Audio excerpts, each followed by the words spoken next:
alaykum hammaga. Bugungi darsimiz 7-dars. Yana Word darsi hisoblanadi. Word darsida bizlarda birinchi bo'lib file menyusidan новый dokumentni ochib olamiz va bizlar bugun o'rganayotgan narsa bu maket bo'limi. Maket bo'limida asosan maket bo'limida matnni chekka qismlari va matnga ishlov berish, matnni qismlarga bo'lishni o'rganib chiqamiz.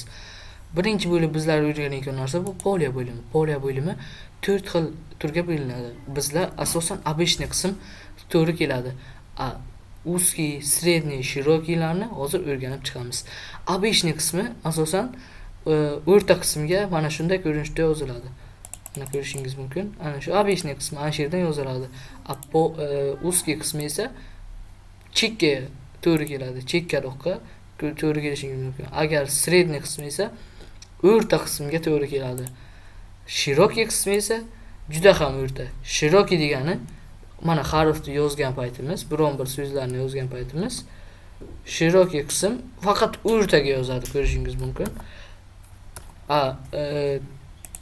Обычный qismida esa biz bitta qator bo'ylab yozib borishimiz mumkin.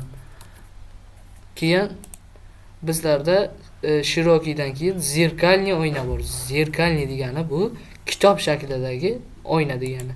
Mana harfni yozgan paytimiz bu ikki qismga bo'lib yozib beradi harfni. Buni zerkalniy oynani asosan biz albomniy bo'limida o'tamiz.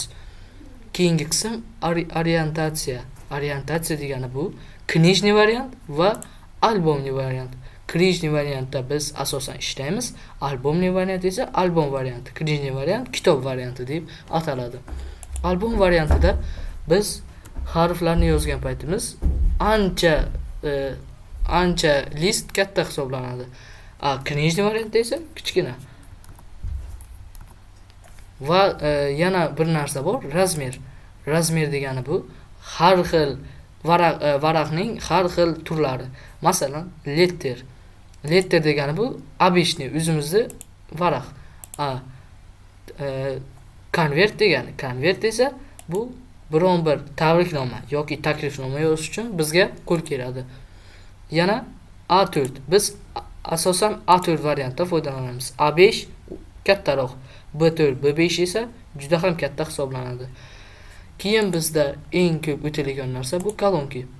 Kolonka degani ya'ni bitta matnni 2 qismga, 3 qismga, 4 qismga ajratish kolonka menyusida qo'l keladi. Kolonka menyusida asosan 2 qismga ajratishni hozir o'rganib chiqamiz. Birinchi bo'lib bizda bir qismga ajratilgan hisoblanadi. Mana harfni yozgan paytimiz, hamma harfni yozgan paytimiz bu bir qismdan tushadi. Kolonkani ikkinchi qismiga qo'ysak, harf yozgan paytimiz ikki qismdan paydo bo'ladi. Mana ko'rishingiz mumkin. Bu bunisi tarafiga umuman o'tmayapti. Chunki buni yozib tugatganimizdan so'ng bunisi tarafga o'tishi mumkin. 3 qismi esa biz yozgan paytimiz juda ham kichkina matnni yozishimiz mumkin 3 qismga bo'lib. Bu bizga juda qo'l keladi. Sleva degani o'ng tomoni katta va chap tomoni kichkina degan ma'noni anglatadi. Bu narsa biz yozgan paytimiz bunisi taraf, o'ng taraf kichkina, ko'rishingiz mumkin. Sprava degani o'ng taraf kichkina, chap taraf katta degan ma'noni anglatadi. Mana ko'rishingiz mumkin. Chap taraf katta. Agar bunisi qatorga o'tishimiz uchun esa bu hamma matnni tugatishimiz shart va zarur hisoblanadi. Bizda yana nima narsa bor? Bizda razrevi bor. Razrevi degani bitta matnni 2 qismga, 3 qismga va 4 qismga bo'lish. Bu narsa razrevi deyiladi. Mana 2 qismga bo'lindi. Bitta list 2 qismga bo'linganini ko'rishingiz mumkin. Buni lekin hozir bizlarga bu narsa shart emas. Bizlarga kerak bo'ladigan narsa bu knижный variantga o'tib olamiz. Bizlarga kerak bo'ladigan narsa bu nomer strok. Nomer strok degan nima ma'noni anglatadi? Nomer strok harflar oldidan 1, 2, 3, 4 sonlarni qo'yish, bu nomer strok deyiladi. Keyingisi bor. Rastanovka, perenos. Rastanovka перенос degani o'sha sonni harflarga ajratish. Ya'ni harflar qo'yib yozish, A, B, C variant bilan yozish. Buni ko'p testlarda uchrashishimiz mumkin. A, B, C variant bilan yozish nomer strok degan ma'noni anglatadi. Keyin bizda sleva va sprava degan narsa bor. Bu narsa mana kolonka menyusidagi sleva necha santimetr uzoqlik, necha santimetr yaqinligini ko'rishimiz mumkin. Va sprava ham xuddi shunday ataladi. Mana sprava necha santimetrligi, necha metrligini ko'rishimiz mumkin.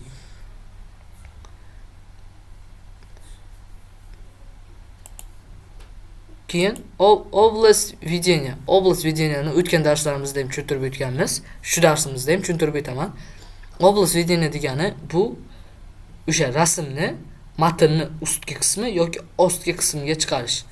Bu hozircha bizlarga shart emas. Buni qilib ko'rsatganman va viravanyat bu narsa degani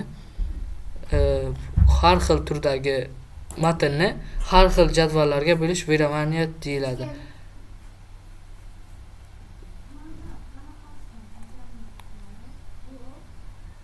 Parametri stranitsa degani bu. Buni ochib olamiz. Ochib olganimizdan so'ng stranitsani necha santimetrligini va necha santimetrga yozishimizni ko'rsatib beradi. Mana ko'rishingiz mumkin. Mana albomni knijniga o'tkazib yozishimiz mumkin. Men kitoblik qilganman, o'sha uchun bu knijnini kitoblik qilib ko'rsatyapti. Zerkalniy polya degani bu oynalik list degani.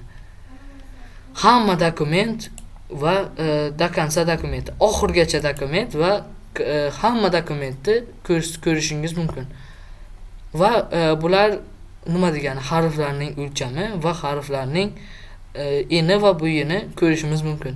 Razmer bumagi degani bu A4, A5, legal, statement, Exus Life va Ouch formatlarda chiqartirishimiz mumkin.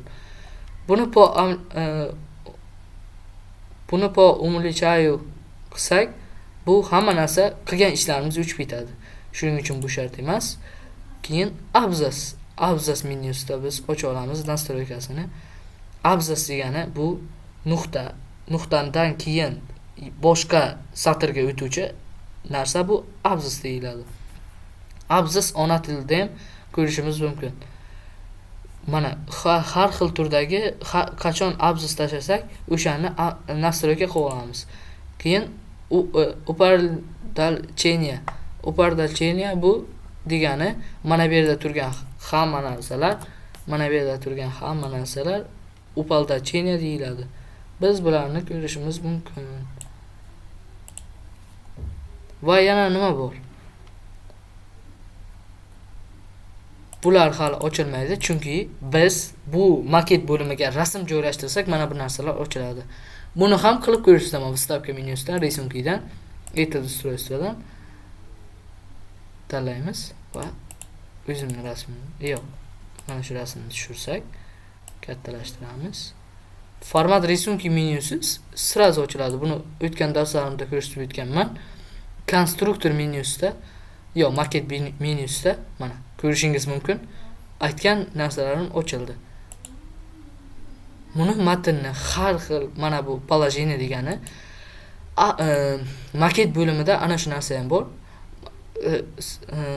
Rasmni har xil joylarga joylashtiradi. Tepaga, yonga, pastga, chapga, har xil joylarga joylashtirish bu положение. Положение o'zbekcha ma'nosi ham shu ma'noni anglatadi. Mana bu o'rta qismga joylashgan. Hozir biz o'ng chapga joylashtirib ko'ramiz. Bu rasm katta bo'lgani uchun buni kichraytiramiz va joylashtirib ko'ramiz. Mana ko'rishingiz mumkin. Rasmni joy o'zgaryapti. Har xil joylarga qo'yilib bormoqda. Mana pastga joylashtirildi. Endi o'rtaga joylashtirdi, pastni yoniga joylashtirdik. Hozir bu bizlarga shart emas. Обтекание текстом. Обтекание текстом nima ma'noni anglatadi? Обтекание текстом matnni har xil turdagi qilib joylashtirish, rasmni har xil turdagi qilib joylashtirish, matn